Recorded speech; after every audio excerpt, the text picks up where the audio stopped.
Bonjour à tous, je suis ravi de vous retrouver pour une nouvelle vidéo. Une vidéo où je suis venu en capuche aujourd'hui parce que dans la vidéo précédente, je vous disais que je devais aller chez le coiffeur et tout, et en fait, je n'y suis pas encore allé. Donc, le souci, c'est que maintenant, c'est plus montrable. Ce ne sont plus des images diffusables. Je vais me faire censurer par YouTube. Moi, c'est pas possible. Donc, j'ai décidé de mettre une capuche le temps que j'aille les couper, hein, que j'aurai une tronche à peu près potable. Et sinon, ça va, hein, ça fait très automne. J'aime bien ce petit truc à capuche, là. Je suis très nul en vêtements, je ne sais pas donner des noms aux vêtements, je sais pas s'il faut dire gilet ou veste ou je sais pas, j'en sais rien. Donc je vais parler de quelque chose que je connais un peu mieux, c'est-à-dire les bouquins que j'ai lus, et encore, enfin non, ça a été cette fois. Et ce sont des bouquins plutôt fantastiques, horreur, donc je fais bien de sortir mon update ici en automne, hein, à l'approche d'Halloween et tout, ça va peut-être donner des idées. Donc je vais vous présenter tout ça maintenant. Le premier, il s'agit de Sacrée Sorcière de Roald Dahl que j'ai lu en lecture commune avec Perrine de la chaîne Les Lectures de Millefeuille pour le week-end à 1000, organisé par Lily Bookins. Ça fait beaucoup de noms, ça fait beaucoup de chaînes à citer. En tout cas, comme d'habitude, tout est dans la barre d'infos. Et pour revenir sur le livre, je l'avais déjà lu quand je devais avoir quoi? Je devais avoir 10 ans, je crois. Et je pense que j'avais même pas lu, c'était notre professeur, notre institutrice qui nous lisait l'histoire en cours, genre un ou deux chapitres par jour. Et on adorait, on était en kiff total et tout à l'époque. Et franchement, j'avais adoré cette lecture. Et ça faisait longtemps que je ne l'avais plus lu. Et j'étais ravi de redécouvrir parce que c'est vraiment excellent. Et en même temps, c'est pour les enfants, mais c'est parfois, il y a des moments parfois un peu, je vais pas dire dur parce que voilà, c'est pour les enfants, mais il y a des moments quand même qui font quand même assez peur pour les enfants, je dois dire, hein. Il y a des quand même, enfin, Roald Dahl, il prend pas les enfants pour des petits peureux, hein. Là, il y va à fond, hein. Donc, voilà, moi, j'ai vraiment adoré. C'est l'histoire d'un petit garçon qui va chez sa grand-mère et sa grand-mère lui parle de sorcières. Elle lui dit qu'elles existent vraiment, mais qu'elles ne ressemblent pas à ce qu'on peut en penser, à ce qu'on peut voir dans les films habituellement, dans ce genre de choses, dans les contes et tout ça. En fait, les sorcières se cachent, elles se fondent dans notre société. On ne les remarque pas forcément, elles ont quelques petits signes distinctifs et tout, et elles sont plus cruelles que l'on peut le voir aussi dans les contes et tout ça. Et voilà, on va assister aux aventures de ce petit garçon qui va essayer de trouver des sorcières, qui va en rencontrer, il va se passer plein de choses. En même temps, c'est l'écriture de Roald Dahl, donc il y a beaucoup de jeux de mots, c'est parfois très absurde, c'est drôle, voilà, ça va un peu dans tous les sens. C'est très rythmé aussi, le livre est très très court, mais ça se lit super vite, il se passe plein de choses. C'était la première fois aussi que je lisais un livre en lecture commune et où on le lisait quasi en même temps. Donc d'habitude j'ai toujours un retard monstrueux et tout, mais là ici comme il était tout fin, on l'a lu quasi en même temps et voilà, on a bien rigolé en tout cas pendant cette lecture commune parce il y a plein de choses assez drôles, il y a un peu de tout. Et en tout cas, je vous le conseille vivement. Et surtout aussi, s'il y en a plusieurs d'entre vous que ça dit, de faire des lectures communes et de le lire ensemble. Parce il y a plein de petites choses où on peut rigoler avec et tout ça. En tout cas, c'est une lecture qui forge des liens, on va dire. On va dire ça comme ça. Sur ce, c'était Roald Dahl, le sacré sorcière de Roald Dahl. Et je passe au suivant directement. Pour la suite, alors là, c'est un livre que j'ai mis énormément de temps à lire. C'est un livre que j'ai lu quand je suis allé chez Johanna à Book One Corner, donc le nom de la chaîne ici en barre d'infos comme d'habitude. Et donc j'avais lu le premier tome là-bas, j'ai lu le deuxième tome en rentrant. J'ai parlé pas mal de ces livres dans mes vidéos, donc je vais arrêter de faire du suspense. Il s'agit de ça, de Stephen King. Et c'est quand même une tuerie. C'est quand même une tuerie, ces bouquins. J'avais déjà lu il y a quelques années, mais je l'avais pas terminé parce que c'est long. Il y a plus de 1400 pages quand même, hein, faut le savoir, hein, dans version livre de poche comme ça. Plus de 1400 pages, c'est très très long. Mais c'est excellent, c'est une épopée de fou. C'est une épopée qui se fait dans l'horreur. Mais t'as un aspect Goonies parce que ce sont des enfants au départ qui vont essayer de vaincre un espèce de monstre, mais qui prend la forme des peurs de chacun. Donc c'est un monstre qui peut se transformer en ta plus grande peur si tu veux.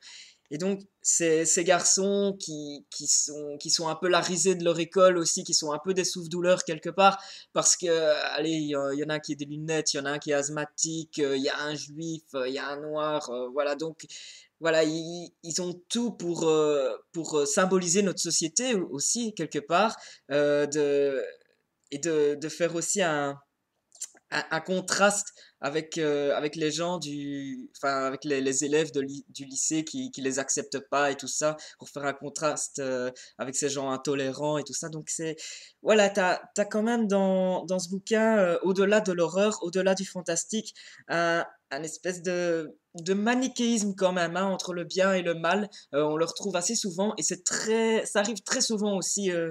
Dans les romans de Stephen King, il est très bien contre mal, quoi. Il est très comme ça, Stephen King. Donc il y en a certains qui aiment pas. Moi, j'aime beaucoup les nuances, mais en même temps, c'est Stephen King, donc voilà, c'est autre chose. Il nous propose autre chose, Stephen King. Il est dans la folie, il est dans la vulgarité, dans la grossièreté, dans des scènes très très crues, dans l'horreur pure. Et voilà, moi, le manichéisme chez lui, ça me dérange pas tant que ça, parce que c'est pas non plus des livres où on demande d'être très nuancé, nanani, nanana. Euh, et donc voilà, j'ai vraiment adoré. En parlant de vulgarité, de grossièreté, de scènes crues, il faut savoir que je n'avais pas terminé, enfin je vous l'ai déjà dit, je n'avais pas terminé lors de ma première lecture le deuxième tome. Et donc je l'ai découvert, il y a mon volet qui se lève tout seul, là c'est vraiment Halloween, c'est un peu flippant, mais ça va, il fait encore clair au moment où je tourne la vidéo, donc c'est pas si flippant que ça en fait.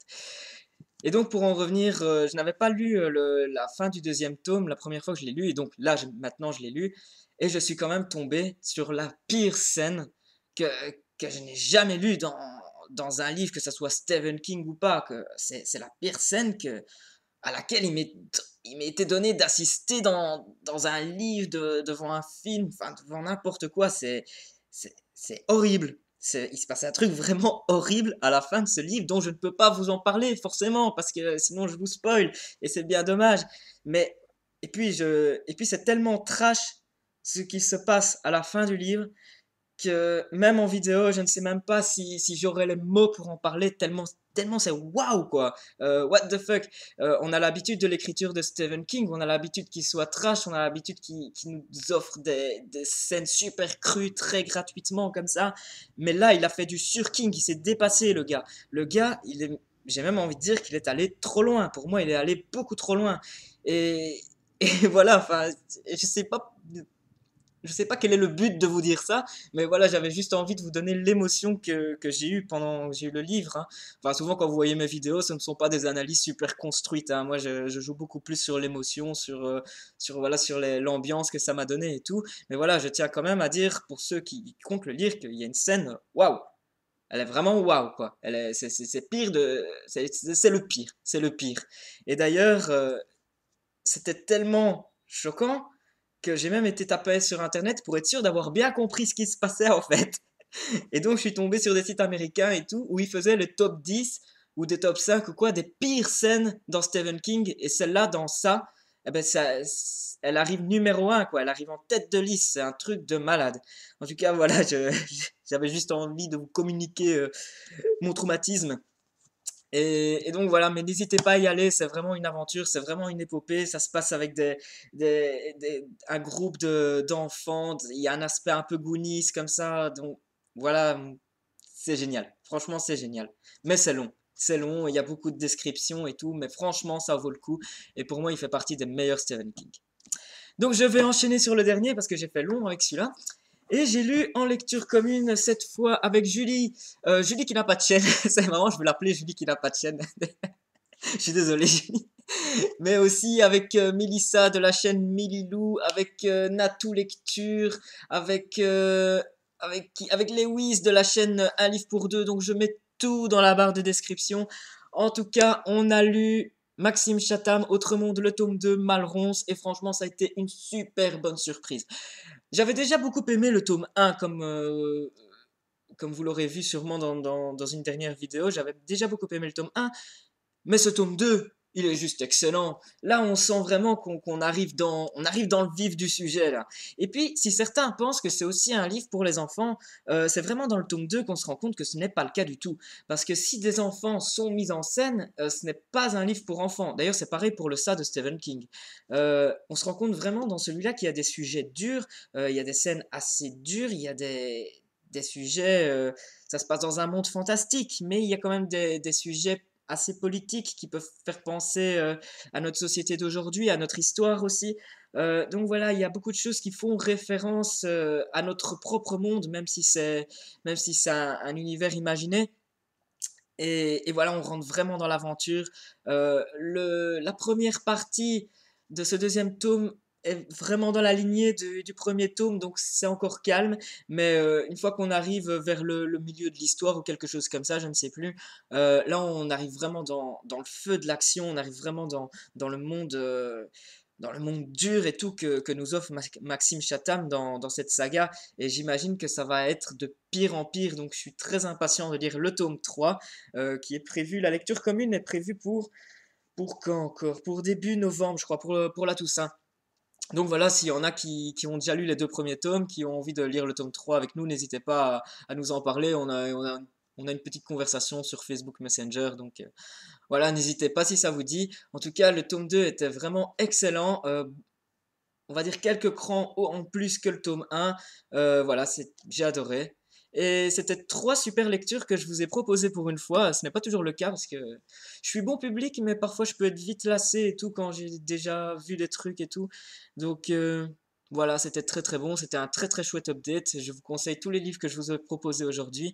Euh, Dans le prochain update que je ferai, ce sera avec mes 4 thrillers au pinceau, là, où il y a du très très bon bouquin, très très bon bouquin. Quand vous verrez cette vidéo sortir, surtout n'hésitez pas à la regarder, parce que là, je vais vous conseiller du très très très très lourd, avec des livres que je vais sûrement présenter dans un top 10 des meilleurs livres que j'ai lus cette année. Donc, à bientôt. On se retrouve bientôt. Je ne sais pas quelle sera encore la prochaine vidéo, mais voilà, il y a encore pas mal de trucs en tête, ça va arriver vite pendant ce mois d'octobre. Je vous souhaite d'ici là une très très bonne soirée. À la prochaine, ciao ciao.